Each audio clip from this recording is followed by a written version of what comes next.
Okay, hello, Dr. Sky here. I hope you're having a good week, and I really have enjoyed learning about your projects and working with you on your research questions and aligning everything. Really good work, everyone. Now, this week is a data collection, and I hope your implementation is going well. You're going to be analyzing and then all of your data and then reporting the findings. This is my favorite repository, and we're going to have a look at this book right here. Um, Let's go into publications. This is the edtechbooks.org repository. It's so awesome. Very concise. It's just a good place you can go for kind of everything that's instructional design technology. So here it is. There's a lot at the beginning, groundwork and, about theories and ethics. And I recommend just reading the whole thing if you get a chance. But this section on paradigms, this is the one I want to direct you to today, because you're going to be working on your data collection. You're analyzing your data that you collected and you're going to report your findings. So here are just some really good basic articles. Here's one about inferential statistics for your quantitative section.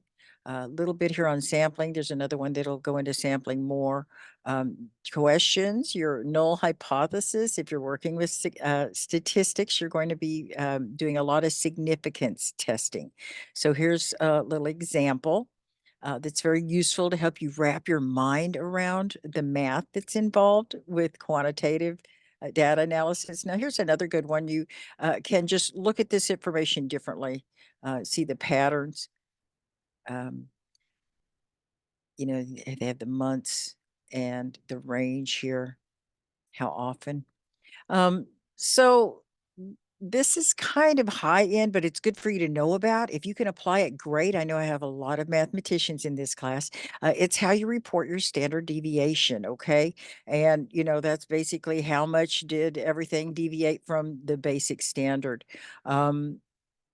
And you would use this t-test. This is a way to test your work. Um, so really good information. The next one is specifically on sampling. So you've already done a lot of this, but this will help you articulate how that worked and give you the real basic information about reporting and pulling together your sampling, how you're going to do sampling. There's purposeful, random sampling, convenient sampling. And, these articles, there's like about a paragraph on each one. And, the first sentence kind of describes what it is. So really easy, quick reading. I know you all are busy with your work and your families and your studies and your, I know, service. But these are just some great examples. I know I use snowball and purposeful sampling in a study I did recently.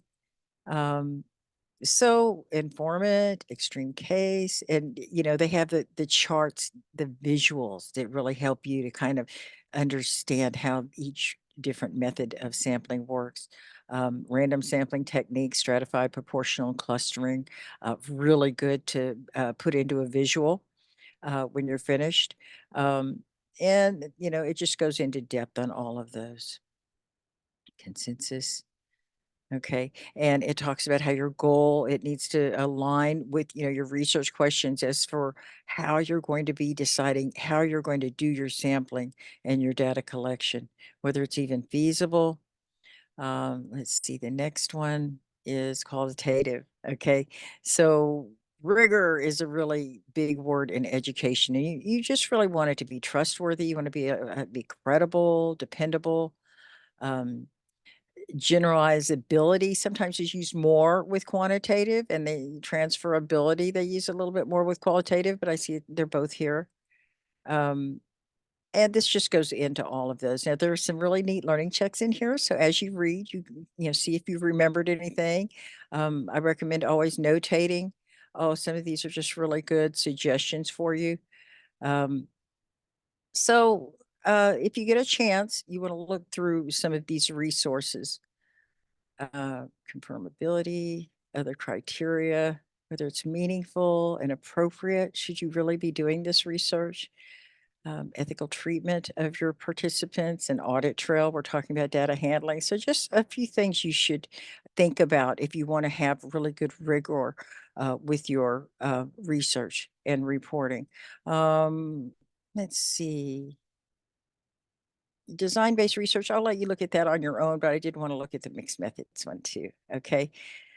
Mixed methods research and, when to put qualitative first, quantitative first. How do you do it? Here are some really good ways to order temporally. The parallel, linear, or iterative model. And they go into a description here.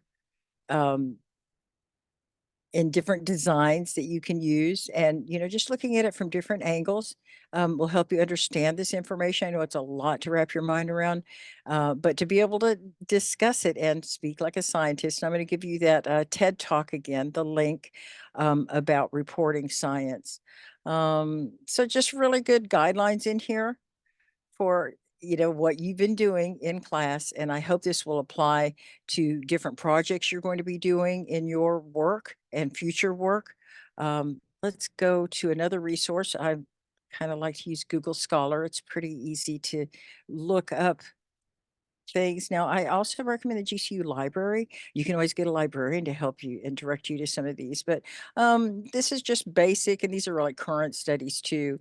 Tools for collecting. These are sometimes PDFs that you can download and you can notate and refer back to them.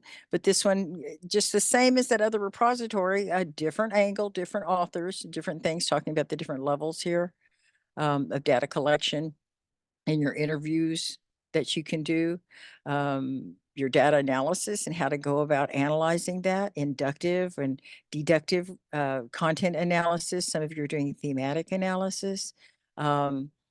Maintaining rigor, once again, is very important in your science. So good luck to you.